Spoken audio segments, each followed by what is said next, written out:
So here we are closing in on the end in Goldfield, Bullfrog Goldfields. Goldfield Bullfrogs, I don't know. The cards have been assigned, and the first player grabbed the smelter owner.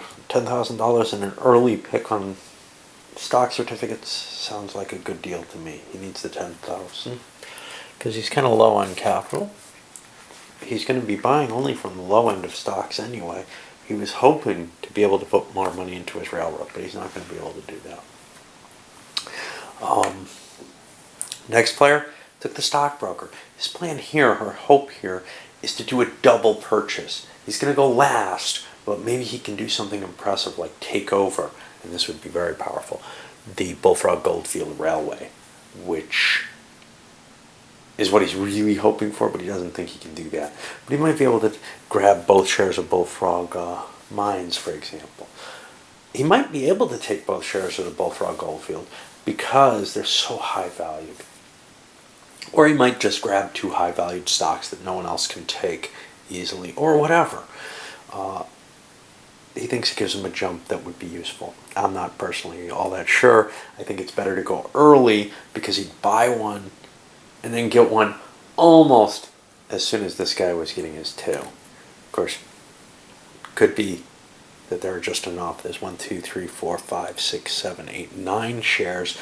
5 of them are going to go, 6 of them are going to go in the first round. So I don't think it's that big a deal. All right, on to this guy. He took the assayer. That's going to give him an extra action at the end. You know, he's probably going to haul ore with it, but there really wasn't much left. The only question was, did he want to go first on the purchasing? He's got a lot of money, so he might, but he decided he wanted that extra action. I'm not sure I agree with that either. This guy took what I think is probably the best choice as the prospector, beyond the $10,000 bonus one. It's going to allow him to do what he can do with the cash he has. He's got a couple of insolvent railroads. He'd like to pump more money into them. He can't really put anything into this one, though. It's already sold all its shares out, so it's as good as it's going to get, unless it just pays off. Now it's got $100,000 to pay off, and that's going to be rough to do. The other one has $100,000 to pay off too, but someone's probably going to pump money into it. He may not end up owning it though if he doesn't have the $100,000 to put into it, because this guy does have $200,000 to put into it. Over here, well, this guy got stuck with a bad choice. It was either the railway commissioner, who's useless, or the building contractor, who's useless.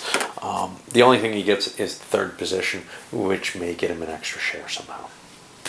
Although I don't know if he should have a ton of money with everything he lost.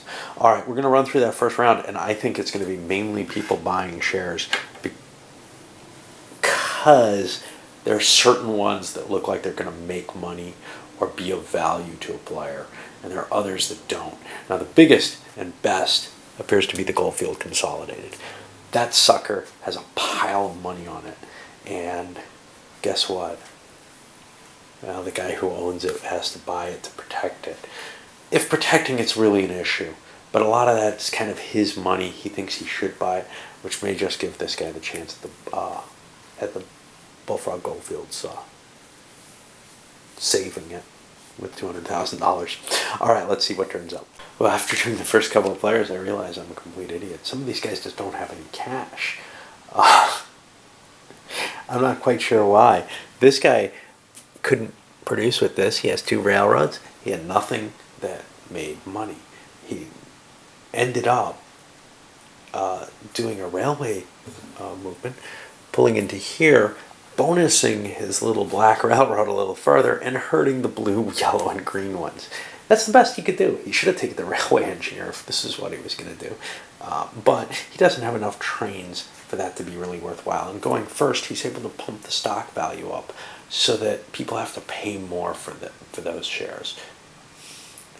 Good or bad, it doesn't really matter. It sort of is hurting people who do want to use them. And now the tokens are off that, or all but one. So it's of less value to the other players who wanted to grab control of it because they could do something with a couple of tokens.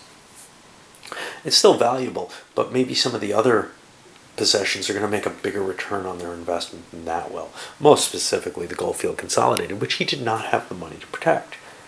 Then we go to the guy who had a share of it, and I thought, oh, he's going to get control of that. Bonus. Well, we already knew he didn't have enough cash for that, but it turns out he didn't have enough cash for anything because the 3 least valuable railroads have all been sold out.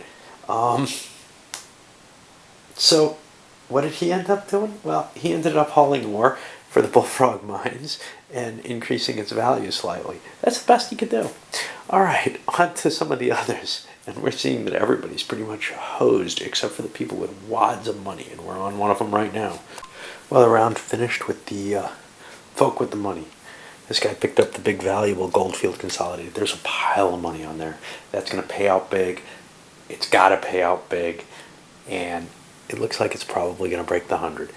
Doesn't really matter. Well, I mean, it's going to break the 100 if it pays out, right?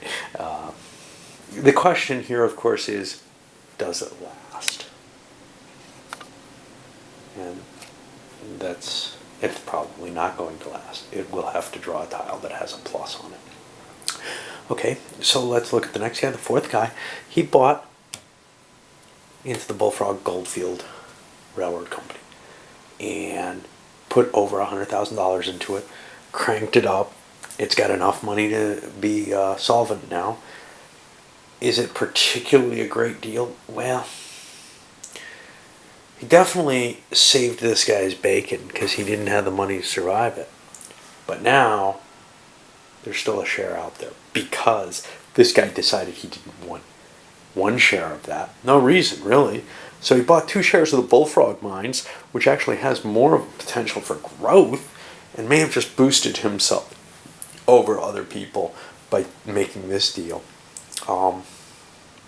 This guy really should have bought the Bullfrog mines instead, I think. Anyway, with that ownership, that pulls it out of his hands. He doesn't have much he can do about it, really. That also boosted the price further on his shares. Helped him a little bit, but it's definitely a valuable company to have. It has a pile of money. Much of it, what this guy just invested, but it's also going to make a big income. So even though he's helping him, he's also helping himself, he thinks, with the best investment on the board. Now we'll go around again. I'm not sure how many people are doing stock purchases because the stock purchases are kind of mixed feelings. You know, do you want them or do you not? One of the things that's kind of neat is something like this, which is stuck at 75. It's only got 2 houses. It can't go any further. You can't make money off of it. But at least it looks like it's not going to collapse. It looks like you're going to get stock value off of it, so you're not going to lose money off of it, which is kind of an issue. Bullfrog only has 2 tiles. It could go under. Goldfield, very likely to go under. The railways, looks like they're going to probably make it into solvency for the most part. I don't see anybody sitting on a lot of debt. This guy really kind of saved that guy's bacon there. But I don't think this guy's really a threat. The biggest issue is he didn't pick up the best shares. All right, next time around. Around the horn again, and nothing really great here. Our first player, the prospector, what did he do? He ran his little red railroad into this town, gave it a little boost in capital. It's still probably not going to be able to pay off that $100,000 loan. And that's kind of the waste of the whole thing. He doesn't see how it's going to happen, but he doesn't see how he can win against what he's facing without that. Given that other people hold so much more than he does, he needs to make that valuable. And if he can't figure out a way, well. So he also decreased the yellow and green railroad by it. Overall, it was the best thing he could do. He could haul ore for his Goldfield Consolidated. That thing's probably not going to last. So it's just there. It's just $2,000 here. I don't know. Some miracle might come out of this. I'm not sure what. There's just, he could spend big money to connect something up, but he's not going to get the return on his investment. He's only got one more tile. I just can't think of anything. But it seemed like the best thing he could do. This fella over here Also didn't have much he could do. He hauled ore for Bullfrog. He could have chosen Goldfields. Bullfrog's more likely to last. Even though it helps somebody else just as much, he wants the cash. Actually, it helps a couple of somebody else's. No. This guy, it actually helps this guy more. But you know, again, it's... At least I can maybe place better than somebody by doing this. On to the third. This guy realizes, okay, I made a deal on the Goldfield. But I need to put cash into my own railway. Because I got a $100,000 loan on there. And I got to get that cleared up. Get my stock value. Over to 4, the Assair. Yeah. I'm not sure why he did what he did. I believe he screwed up.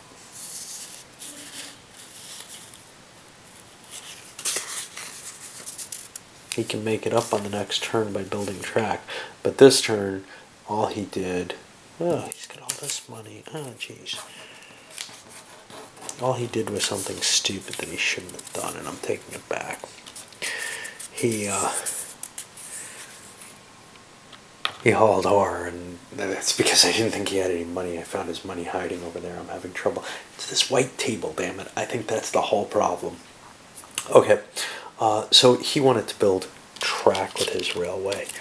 He doesn't quite have the cash to keep his railway solvent, though. He's only got 40,000. He's got to be real careful here. He's going to spend 20,000 to hook up to Nopa. This is what he wanted to do and what he planned on doing. That puts him in there. He's the second person into Tonopah. Does he want to get the Boomtown as well? Yeah, he'll do that too, I think. I think he's going to get enough bonus to make up for that. So I'll go to 30,000. I hate having to make these decisions with camera in hand, but he's the second railroad into the mine, so he goes up 12, and the other railroad goes down 12. The other railroad's black, so he's going to go up 12 to 49.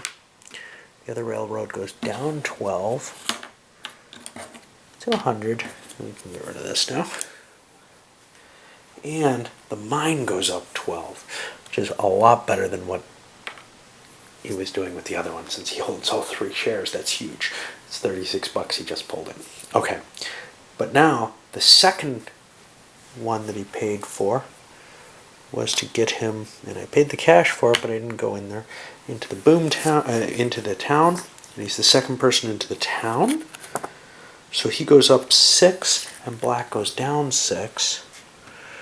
And that'll put him up here, and black down to 94. And he's kind of been able to juggle things and get what I think he's going to have enough cash coming in that he'll be able to pay off that and give out a dividend, get another boost in income that way. His railroad's looking pretty good. He's got plenty of town spaces connected, so he did a great job there. Okay, let's go on to the 6th player. Try to remember what I did with him.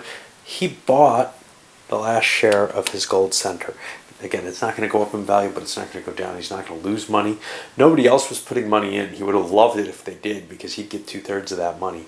They weren't willing to do it. He doesn't get a boost off of it, but it will make him some money to grab the entire pile. And it looked like the best option rather than funding someone else's railway. All right. Going to be on to the 3rd. I'm going to load this one up again too.